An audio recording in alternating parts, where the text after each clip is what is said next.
ఇదిగో పడిపోయిన వారు పడిపోయిన కూడా ఉండకూడదు, లెగిసి ఏం చెయ్యాలంట, అది పరిగెడుతూ ఉండాలి. పడిపోయిన వారే ఉండకూడదు, వారు లెగిసి ఇదిగో నిలబడాలి, చేయించాలి. ఒకసారి మనము 10th క్లాస్ కానీ డిగ్రీ కానీ ఫెయిల్ అయిపోయామనుకోండి, ఎందుకు వచ్చింది లేని మానేస్తావా? ఏం చేస్తా? మరలా రాదా? మరలా ప్రయత్నిస్తూ ఉంటారు, మరలా ఎందుకని? నేను సాధించాలి.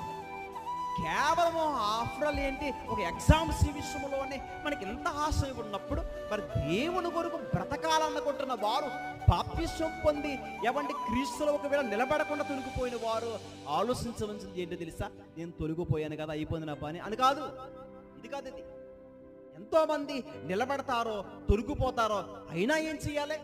మరలా ఫలాన్ని తెచ్చుకుని నిలబడి క్రీస్తుల ముందుకు సాగాలి. విజయం అందే. ఎందుకంటే